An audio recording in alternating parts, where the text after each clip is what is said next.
एक दिन वृंदावन में राधा जी ने मुस्कुराते हुए कृष्ण से पूछा, प्रियतम, ये बताइए कि मनुष्य जो कर्म करता है उसका फल कैसे मिलता है? क्या सचमुच हर कर्म का परिणाम हमें लौटकर मिलता है? कृष्ण ने मधुर स्वर में उत्तर दिया, राधे, संसार कर्मों का बगीचा है। इसे समझाने के लिए मैं तुम्हें एक कहानी सुनाता हूँ। एक बार एक राजा ने अपने 3 मंत्रियों को बुलाया और उन्हें आज्ञा दी कि वे अपने अपने थैले लेकर बगीचे में जाएं और वहां से अच्छे अच्छे फल जमा करें। तीनों मंत्री अलग अलग बाग में गए। पहला मंत्री ईमानदार था।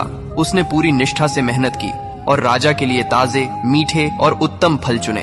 दूसरे मंत्री ने सोचा कि राजा हर फल का परीक्षण तो नहीं करेगा, इसलिए उसने जल्दी जल्दी कच्चे, सड़े और अच्छे बुरे सब फल मिला दिए। तीसरे मंत्री ने सोचा राजा तो थैला देखकर ही संतुष्ट हो जाएगा, खोलकर कौन देखेगा, इसलिए उसने आलस्य में आकर अपने थैले में सिर्फ घास पत्ते भर लिए।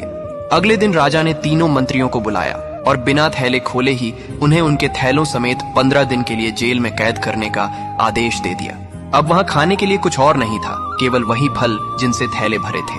पहला मंत्री, जिसने अच्छे अच्छे फल जमा किए थे, वह आनंद से 15 दिन तक खाता रहा। दूसरा मंत्री, जिसने मिश्रित फल भरे थे, कुछ दिन तो अच्छे फल मिले, फिर उसे सड़े हुए फल खाने पड़े और बीमार होकर कष्ट झेलना पड़ा। तीसरा मंत्री, जिसने केवल घास पत्ते भरे थे, भूख से कुछ ही दिनों में प्राण त्याग बैठा। कृष्ण ने राधा की ओर देखकर कहा, राधे, यह संसार भी उसी बगीचे जैसा है। हर मनुष्य अपने कर्मों से अपना थैला भर रहा है। जो सच्चे, पवित्र और शुभ कर्म करेगा वही सुख और शांति पाएगा। जो मिलावट करेगा उसे फल भी उसी के अनुसार मिलेंगे, और जो केवल आलस्य और बुरे कर्म करेगा उसके पास अंत समय पर कुछ भी नहीं बचेगा। इसलिए जीवन में हर पल अच्छे कर्मों का संग्रह करना चाहिए, क्योंकि यही आगे चलकर हमारे जीवन का सहारा बनते हैं। जय श्री कृष्ण।